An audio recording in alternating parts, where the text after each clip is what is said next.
రాజమండ్రి నగరం ఆజాద్ చౌక్ వద్ద టీడీపీ నిర్వహించిన సమావేశంలో ఆదిరెడ్డి వాసు ఎంతో ఆవేశంగా ఊగిపోతూ వైఎస్ఆర్సీపీ ప్రభుత్వంపై లేనిపోని విమర్శలు ఆరోపణలు చేశారని, ఆయనకు మాదిరిగా ముస్లింలు రెచ్చిపోరని, ఏదైనా చేతల్లో చేసి చూపిస్తామని, టీడీపీని ఓడిస్తామని శపథం చేశారు ముస్లిం నేతలు.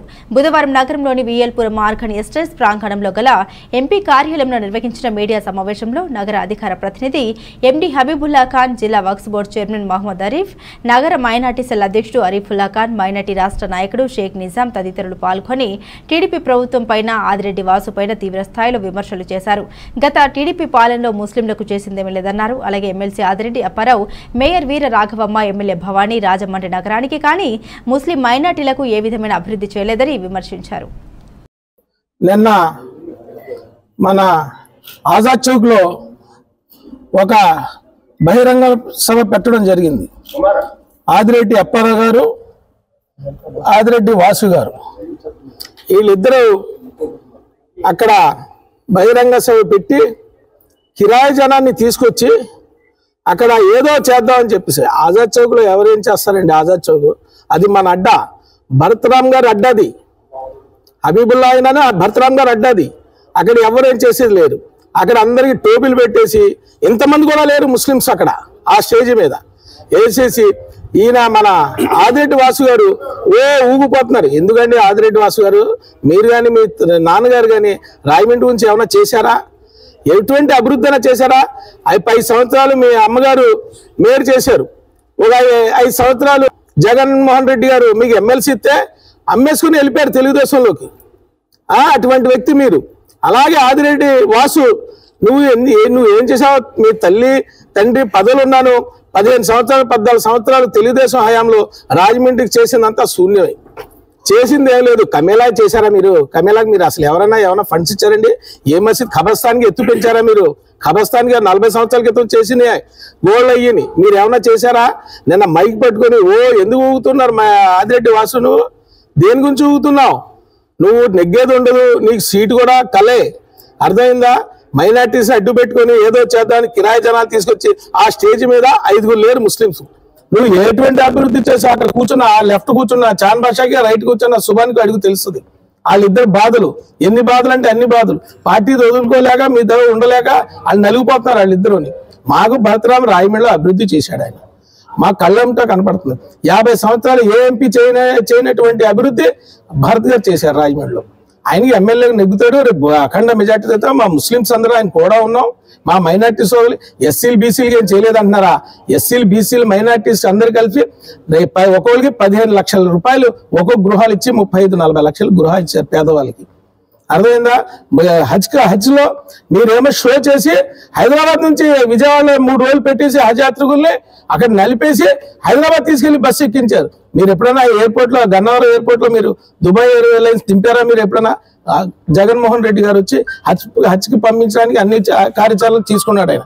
ఇవాళ చక్కగా విజయవాడ నుంచి హజ్ యాత్రకి వెళ్తున్నారు అందరూ. అలాంటి కార్యక్రమాలు చేసుకుంటాను. నువ్వు ఏదో ఊపోతుంది, అవి చేసేస్తాను, నువ్వు చేసినంత శూన్యం. వైఎస్ రాజశేఖర రెడ్డి గారు ఆజాద్ చౌక్ లో ఆజాద్ చౌక్, అది అబ్దుల్ కలాం ఆజాద్ గారి చౌక్ ని ఓపెన్ చేసింది ఆయన. అభివృద్ధి జరిగింది మన భరత్ గారి హయాంలో రాజమండ్రిలో. ఎప్పటి నుంచి 50 సంవత్సరాలు ఎటువంటి అభివృద్ధి నోచుకోలేదు. తెలుగుదేశం హయాంలో ఏం చేయలేదు. షాదీ తోఫా ఇచ్చేసాం మేము. దుల్హన్ పదవి ఏ ఇచ్చారండి మీరు? 35-40 వేల రూపాయలు ఎప్పుడుగో. ఇప్పుడు 10th క్లాస్ చదువుకున్న వాళ్ళందరికీ, ఎంతమంది పిల్లలకైతే అంతమందికి తోఫా ఇస్తున్నాడు జగన్మోహన్ రెడ్డి. 10th క్లాస్ చదవండి, మినిమం 10th క్లాస్ అయినా ఉండాలని చెప్పి అటువంటి కార్యక్రమాలు చెబుతుంటే మీరు ఏదో కిరాయి జనాన్ని ఎంతమంది కిరాయి జనాన్ని తీసుకురమ్మంటారు చెప్పండి, నేను తీసుకొస్తాను. ఎంతమంది కావాలి చెప్పండి? మీరు బహిరంగ సభలు పెడతారా? అక్కడే నిన్నే అటాక్ ఇచ్చేస్తున్నారు కుర్రోళ్ళు. వద్దులే చేసుకుని ఇవ్వండి అని చెప్పాను. ఆజాద్ చౌక్ మీ సొత్తు కాదు, అది మనం కష్టపడి ఆజాద్ చౌక్ ని తయారు చేసుకున్నాం. మన సొత్తు అది. భరతరామ్ గారు అడ్డా ఇది. ముస్లింస్ అందరూ కలిసికట్టుగా ఉంటాం. భరత్ గారిని నెగ్గించుకోవడానికి మేము అందరం ట్రై చేస్తాం. నమస్కారం. పాత్రికేయ మిత్రులందరికీ నమస్కారం. ఈరోజు ఈ పత్రికా సమావేశం ఏర్పాటు చేయడానికి గల కారణం ఏంటంటే, నిన్నటి రోజున ఆజాద్ చౌక్లో తెలుగుదేశం పార్టీ నాయకులు ఒక మైనారిటీ సమావేశం ఏర్పాటు చేసి వారు చెప్పిన విషయాల మీద అవి ఎంతవరకు నిజం అన్నది ఇప్పుడే హబీబుల్లా ఖాన్ గారు చెప్పారు. వాస్తవం ఏంటన్నది నేను పత్రికా ముఖంగా ప్రజలకు తెలియజేయాలనుకుంటున్నాను. మొట్టమొదటి విషయం ఏంటంటే, ఈ పత్రికా ముఖంగా తెలుగుదేశం పార్టీలో ఉన్న మైనార్టీ నాయకులు మేము అందరం ధన్యవాదాలు తెలియజేస్తున్నాం. మా పని సులువు చేస్తున్నందుకు, తెలుగుదేశం పార్టీని ఓడించాలని మీరే కంకణం కట్టుకుని విషయ పరిజ్ఞానం లేకుండా, వాస్తవాలు తెలుసుకోకుండా తప్పుడు సమాచారం ఆదిరెడ్డి వాసు గారికి ఇచ్చి అక్కడ ఉన్న జనాల ముందు చదివించి తెలుగుదేశం పార్టీ ఓటమికి మీరే స్వయంగా బాటలేస్తున్నది మీకు ధన్యవాదాలు తెలియజేస్తున్నాను. నేను ఒక విషయం అడగదలుచుకున్నాను. మీరు అబద్ధాలు ఆడడానికి మాత్రమే ఆజాద్ చౌక్ పనికొస్తుందా?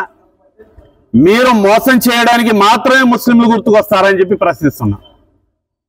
ఏదో చేసేసామంటున్నారు. ముస్లింలకి మీరు చేసిన అభివృద్ధి ఏమీ లేదు. వివరిస్తాను నేను మీకు. ఆదిరెడ్డి వాసు గారు, ఆదిరెడ్డి అప్పారావు గారు 2014లో తెలుగుదేశం పార్టీ రూలింగ్లోకి వస్తే 6 నెలలు తిరగకుండా మీరు పార్టీ మారిపోయారు. ఊరంతా పెద్ద పెద్ద ఫ్లెక్స్లు వేశారు, మార్పు కోసం, అభివృద్ధి కోసం అని చెప్పి. ఊరంతా చూసింది. ఎవరి మార్పు కోసం, ఎవరి అభివృద్ధి కోసం? నిజంగా జనాలందరి అభివృద్ధి కోసం మీరు పార్టీ మారినట్లయితే ఎన్నికలైన 6 నెలలకి మీ ప్రయోజనాలు చూసుకొని మీ అభివృద్ధి కోసం పార్టీ మారిపోతారు. కానీ 4.5 సంవత్సరాలు గడిచే వరకు ముస్లింల అభివృద్ధి మీకు గుర్తుకు రాలేదా? ఛాలెంజ్ చేస్తున్నాను నేను పత్రికాముఖంగా. పదే పేపర్లలో జీవోలు చూపిస్తున్నారు కదా. ఏదైనా 2018కి. నా పేరు షేక్ నిజాం, మైనార్టీ నాయకులు, రాజమండ్రి. నిన్న నారా హమారా, టీడీపీ హమారా అని చెప్పి జాంపేట ఆజాద్ చౌక్లో ఒక ప్రోగ్రాం పెట్టడం జరిగింది. నేను చూసాం ప్రోగ్రాం. నా ఉద్దేశంలో దానిని మైనార్టీల మీటింగ్ అనడం కన్నా మహిళల మీటింగ్ అంటే బాగుండునేమో అని అనిపించింది. కారణం ఎందుకంటే మైనార్టీ యొక్క మైనార్టీ స్త్రీ తన రక్త సంబంధికులు ఎవరూ లేకుండా బయటికి రాదు.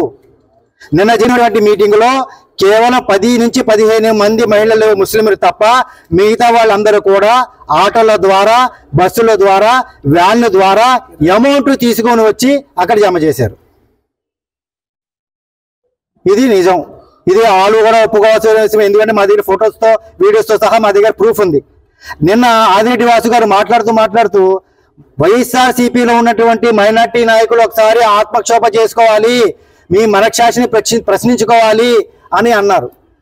మేము ఎందుకు ప్రశ్నించుకోవాలని మిమ్మల్ని అడుగుతున్నాం. మేము ఒక విలువలు గల నాయకుడు వెనకాల పనిచేస్తున్నాం. మాకు రాజశేఖర్ రెడ్డి గారు మైనార్టీలకి 4% రిజర్వేషన్ కల్పించారు. ఆ 4% రిజర్వేషన్ ద్వారా మహిళలు, పిల్లలు, ముస్లిం యొక్క మైనార్టీ సోదరులు అందరూ కూడా ఉన్నత చదువులు చదువుకుంటున్నారు. ఈరోజు డాక్టర్లుగా ఉన్నారు, ఇంజనీర్లుగా ఉన్నారు, లాయర్గా ఉన్నారు. విదేశీ విద్యకు వెళ్ళి అక్కడ విదేశీ విద్య జగన్మోహన్ రెడ్డి గారు ఇచ్చినటువంటి ఫండ్స్ తో చదువుకుంటున్నారు. ఇది నిజం కాదా అని ఈరోజు ప్రశ్నిస్తున్నాం. అలాంటిది మీరు ఆత్మక్షోభ చేసుకోండి. మీరు ఏ పార్టీలో పనిచేస్తున్నారని మమ్మల్ని ప్రశ్నించడం కాదు, మీరు ఏ పార్టీలో ఉన్నారని మీరు మిమ్మల్ని ప్రశ్నించుకోండి అని నేను ఈ యొక్క ప్రెస్ మీట్ ద్వారా మేము అడుగుతున్నాను. కారణం ఏంటంటే మా నాయకుడు రాజశేఖర్ రెడ్డి గారు వాళ్ళ తండ్రి ఏ విధంగా అభివృద్ధి చేశారో అదే విధంగా మైనార్టీలకు కూడా అభివృద్ధి చేస్తారని ఈరోజు రాష్ట్రంలో ఉన్నటువంటి మైనార్టీలు అందరూ కూడా జగన్మోహన్ రెడ్డి గారి వెనకాల ఉన్నారు. దానికి ఆయన విల్లింగ్ చేస్తూ మనకి ఉప ముఖ్యమంత్రి గారిని అంజద్ బాషా గారిని చేశారు. అలాగే 4 ఎమ్మెల్సీలు ఇచ్చారు. ఒక ఉప శాసన మండలి యొక్క పోస్ట్ ని ఒక మహిళ జకియా మేడం గారికి ఇచ్చారు. అలాగే సుమారు 18 కార్పొరేషన్లకి ముస్లింలకి చైర్మన్ గా ఇచ్చారు. ఈ ఘనత వైఎస్ఆర్సీపీ పార్టీది. మేము ఇలాంటి విలువలు గల పార్టీలో ఉన్నాం, ఇలాంటి విలువలు గల నాయకులతో మేము పనిచేస్తున్నాం. అదే మీ వరకు వస్తే మీరు వెన్నుపోటు పోచినటువంటి చంద్రబాబు నాయుడు మీ యొక్క నాయకుడు అయితే మా వైఎస్ఆర్సీపీలో ఎమ్మెల్సీ పదవి తీసుకొని మా పార్టీకి వెన్నుపోటు పొడిచినటువంటి వ్యక్తి ఎమ్మెల్సీ ఆదిరెడ్డి అప్పారావు గారు ఎక్స్. దీన్ని మీరు ఖండిస్తారా? నిన్న మళ్ళీ ఆదిరెడ్డి వాసు గారు అంటారు మీరందరూ కూడా అల్లాకి జవాబు చెప్పాలి అని చెప్పేసి. మేము ఎందుకు చెప్పాలి? మీరు అల్లాకి జవాబు చెప్పాలి. కారణం ఏంటంటే మేము గతంలో ఒక 4 రోజులు 5 రోజుల క్రితం మా హజ్ కమిటీ చైర్మన్ గౌసుల్ ఆజం గారు ఇక్కడికి వచ్చారు ఒక ప్రోగ్రామ్ ని. ఆ ప్రోగ్రామ్ ని పాపికొండలో ఇవ్వడం జరిగింది. మేము ఆయనతో కలిసి 4 గంటలు ఒక లాంచీలో ప్రయాణం చేసిన తర్వాత పాపికొండల దగ్గరికి వెళ్ళిన తర్వాత అక్కడ గిరిజన సోదరులు 30 కుటుంబాలు ఉన్నాయి. ఆయన మాట్లాడుతూ వారిని అడిగారు, ఏమ్మా మీ దగ్గర సంక్షేమ పథకాలు అందుతున్నాయా అంటే 4 గంటలు గోదావరి నదిలో లాంచీలో ప్రయాణం చేసిన తర్వాత అక్కడికి 1వ తారీఖు టెన్షన్గా వాళ్ళకి అక్కడ వాలంటీర్ వెళ్ళి ఆ యొక్క సంక్షేమ పథకాలు అందిస్తున్నారు. ఇలాంటి నాయకుడు వెనకాల మేము పనిచేస్తున్నాం, మేము గర్వపడుతున్నాం, మేము వైఎస్ఆర్సీపీ నాయకులమని మేము గర్వపడుతున్నాం, వైఎస్ఆర్సీపీ కార్యకర్తలని చెప్పేసి. మరి ఇంకో విషయం చెప్పారు, రాజరెడ్డి వైఎస్ఆర్సీపీ పార్టీ ఆఫీస్ నుండి ఒక లెటర్ వస్తుంది, ఒక రిసిప్ట్ వస్తుంది, మీరు అదంతా వైఎస్ఆర్సీపీ నాయకులు కండవాడేసుకుని కూర్చుని మీరు చదువుతారు అని చెప్పేసి మీరు చెప్పడం జరిగింది. మరి నిన్న మీటింగులో స్టార్ట్ అయిన దగ్గర నుంచి చివరి వరకు మీ చేతిలో ఒక పేపర్ ఉంది, దాన్ని ఎవరు రాసిచ్చారు బాయ్ అని మేము మిమ్మల్ని అడుగుతున్నాం. నేను నీకన్నా ముందు ఎమ్మెల్యే కదా అని మా సోదరి ఆదిరెడ్డి భవానీ గారికి బహుశా మీకు ఇచ్చారేమో. మీరు కొత్తగా ఎలక్షన్కి వెళ్తున్నారు కదా, మీరు కొత్తగా ఎమ్మెల్యే అభ్యర్థిగా వెళ్తున్నారు కదా, మీరు ఈ ప్రకంగా మా ప్రకారం మాట్లాడమని చెప్పేసి మరి ఆదిరెడ్డి భవానీ గారు రాసిచ్చారా, లేకపోతే మీ తల్లి గారు అయినటువంటి వీరరాఘమ్మ రాసిచ్చారో ఆ లెటర్ తీసుకొని మీరు ఒకసారి ఆత్మ పరిశీలన చేసుకోమని చెప్పేసి నేను ఈ సభాముఖంగా చెప్తున్నాను. నా పేరు Mohammed Arifulla Khan, city minor cell president అండి. నిన్న ఆజాద్ చౌక్లో ఒక ప్రోగ్రాం జరిగింది. మైనార్టీల ప్రోగ్రాం అర్థం కాలేదు, లోకేష్ గారు పుట్టినరోజు అర్థం కాలేదు, లేదా మైనార్టీల ప్రమాణ స్వీకారం అర్థం కాలేదు. అంటే అర్థం కానట్టు ఉంటేనే అది టీడీపీ అండి, అది అర్థం అయినట్టు ఉన్నది చెప్పుకున్నట్టు చేస్తే అది వైసీపీ అండి. అది ఏమంటే మీకు 3 పర్యాయాలు మేయర్గా, ఒక పర్యాయం ఎమ్మెల్యేగా, ఒక పర్యాయం ఎమ్మెల్సీగా చేశారండి. రాజమండ్రిని ఏ విధంగా అభివృద్ధి చేశారు? 4.5 సంవత్సరాల్లో మా మార్గాన్ని భరతరామ్ గారు, మా ఎంపీ గారు, ఇప్పుడు కాబోయే ఎమ్మెల్యే గారు ఏ విధంగా అభివృద్ధి చేశారు అన్నది తేడా గమనించుకుంటే మీకు నిన్న చుక్కలు కనబడి అదే మీకు ఉన్న ఆవేశం ఏంటండి, నిన్న మీరు ఆవేశంతో మాట్లాడండి, బాధతో మాట్లాడారు మీరు. ఎందుకంటే ఓడిపోతున్నాం, మనం నెగ్గే అవకాశం లేదు. రాజమండ్రిలో చరిత్ర తిరగరాసే విధంగా భరతరామ్ గారు అఖండ మెజారిటీ గెలుస్తున్నారని చెప్పి మీకు ఇంటిమేషన్ ఉంది కాబట్టి నిన్న మీరు ఆవేశంతో ఊగిపోతూ బాధ కొద్ది మాట్లాడుతుంటే నిన్న మీరు మైనార్టీలు కానీ, మైనార్టీ కుటుంబాలు కానీ ఎవరికి ఏం చేసింది లేదండి. మైనార్టీల కుటుంబాలకు ఎవరైనా చేసి ఉందంటే అది డాక్టర్ రాజశేఖర రెడ్డి, మన స్వర్గీయ డాక్టర్ రాజశేఖర రెడ్డి గారండి. ఎవరు ఎక్కడ ఏ ఒక్క వాగ్దానం చేయకుండా, ఏ ఒక్క హామీ ఇవ్వకుండా మైనార్టీలకు 4% రిజర్వేషన్. ఎందుకంటే వీళ్ళందరూ చేతులతో కష్టపడుతున్నారు, కాయ కష్టం బతుకుతున్నారు. మైనార్టీలు అందరూ కూడా చదువు లేదు, వీళ్ళకి ఉద్యోగాలు లేవు, వీళ్ళకి ఎలాగైనా మంచి దారి చూపించాలనే ఉద్దేశంతో, సదుద్దేశంతో, అల్లా ఒక దైవతో, అల్లా ఒక దీవెనతో ఆయన ఆ రోజు ఏ రాష్ట్రం లేకపోతే కాంగ్రెస్ ప్రభుత్వం ఉంది, కాంగ్రెస్ ప్రభుత్వం అన్ని రాష్ట్రాలు ఉందండి. ఆ రోజు ఎక్కడ ప్రకటించిందండి? అది రాజశేఖర రెడ్డి తల వల్ల మాకు 4% రిజర్వేషన్ వల్ల ఈ రోజు మా పిల్లలు చదువుకుంటున్నారన్నా, చదువుతుంది, రేపు ఉద్యోగులు ధీమా ఉందన్నా దానివల్ల ఉందండి. ఏమంటే మాట్లాడడానికి కానీ రేపు ఓటు ఆడడానికి అడుగులు మేమండి, వైసీపీ వాళ్ళేనండి. ఈ రోజు కులం చూడం, మతం చూడం, పార్టీ చూడం అన్నట్టు ప్రతి సంక్షేమ పథకం కూడా ప్రతి ఒక్కరు కూడా అడుగులేని ప్రతి ఒక్కరు కూడా పిలిచి ఇంటికెళ్ళి డోర్ తట్టేస్తున్నారండి. ఏమంటే అది మానేసి నిన్న మీరు ఎప్పుడో ఇది కట్టాం, ఒక పలకిలి మోసం, మేము పలకిలు అప్పుడు తెచ్చుకుందాం. మీరేం చేశారండి? 2019 ఎలక్షన్ ముందు గాబరాగా జీవో రిలీజ్ చేసి మసీదులకి, సాధికాల కబస్థానానికి 40 కోట్లు, 20 కోట్లు, 30 కోట్లు ఎక్కడ ఉందండి? కోట్లు మీ దగ్గర ఎక్కడ ఉందండి? ఇప్పుడు నిన్న వాసు గారు అంటారు 13 లక్షలు నా సొంత డబ్బు పెట్టినారు. ఏంటి సొంత డబ్బు? ఇప్పుడు దాకా ఏమైంది సొంత డబ్బు? అంటే జనాల దగ్గర తీసుకుందాం సొమ్మే కదా మీది. ఎలాగనే జనాల దగ్గర తీసుకొని జనాలకి పీడించి పిండి చేసి సంపాదించకపోలే కదండి మీకు. ఇప్పుడు సొంత డబ్బు గుర్తుకోదు, ఎందుకంటే రేపు పొద్దున్న ఎలక్షన్ ఉంది కాబట్టి. మళ్ళీ మాయమాటలు చెప్తారు, మళ్ళీ మాయకోళ్ళు చెప్తారు, మళ్ళీ జనాలు మాయ చేస్తారు, మళ్ళీ నెగ్గి తర్వాత మేమేం చేసామంటారు. మీరు చేయడానికి ఏముండదు, చూడడానికి ఏముండదు. రేపు పొద్దున్న చేసేది జగన్మోహన్ రెడ్డి గారు, ఇక్కడ అభివృద్ధి చేసి చూపించేది భరతరామ్ గారు. ఇప్పుడు రాజమండ్రి చూడండి ఒకసారి ఎలా ఉందో. రాజమండ్రి చూసి మాట్లాడండి, ఎందుకంటే రాజమండ్రి చూసి మీకు ఉక్రోషం అక్క నిన్న ఊగిపోతున్నారు రాజిరెడ్డి వాసు గారు. ఇంత ప్రశాంతంగా మాట్లాడే వాసు గారు ఇప్పుడు నిన్న ఊగిపోతున్నారు. అంటే మైనార్టీల సంక్షేమ నీతికి ఏదో మేము పడిపోతున్నాం, మైనార్టీ సోదరం మాకు అసలు విభజించి పాలించడం మీకు తెలిసినంతగా ఏ పార్టీ తెలియదండి. తెలంగాణలో ఏమో జనసేన బీజేపీ అంట, ఏమంటే తెలంగాణలో ఏమో కాంగ్రెస్ టీడీపీ అంటండి. కాంగ్రెస్ నెగ్గితే టీడీపీ జనరల్ గారు తిరుగుతారు. మీకు ఆ సిగ్గుందా టీడీపీ వాళ్ళకి ఎలా అన్నాను? ఆ రోజు ఎన్టీఆర్ గారు ఆంధ్రలో ఆత్మగౌరవం పార్టీ స్థాపిస్తే ఆ పార్టీని మీరు ఎందుకు లాక్కొని ఈ రోజు ఏదేదో మాట్లాడేసుకుని ఏంటి అక్కడేమో అలాగా, ఇక్కడేమో జనసేన, కాంగ్రెస్, బీజేపీ, సిపిఎం అంటే ఒక వ్యక్తిని ఓడించడానికి ఎంతమంది కలుస్తున్నారు? కారణం ఏంటంటే ఇక్కడ దమ్ము ఉండబట్టే కదా, ఇక్కడ సంక్షేమ పథకాలు అందరికీ వెళ్ళబట్టే కదా, జనాల్లో పార్టీ ఉండబట్టే కదా మీకు భయం పట్టుకుంది ఈ రోజు.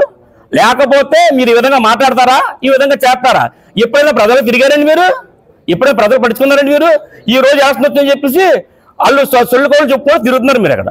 ఈ మాటలు నమ్మే పరిస్థితులు ఎవరు లేరు. జన విజ్ఞులు అందరూ సమయస్ఫూర్తితో చేస్తారు. రేపు పొద్దున అఖండ మధ్యతో చరిత్ర తిరగరాసే విధంగా, రాజమండ్రిలో చరిత్రను తిరగరాసే విధంగా మన మార్గాన్ని భర్తరాంగాన్ని గెలిపించుకుంటూ ముస్లిం సోదరులందరూ ఆయన అంటే ఉంటారు.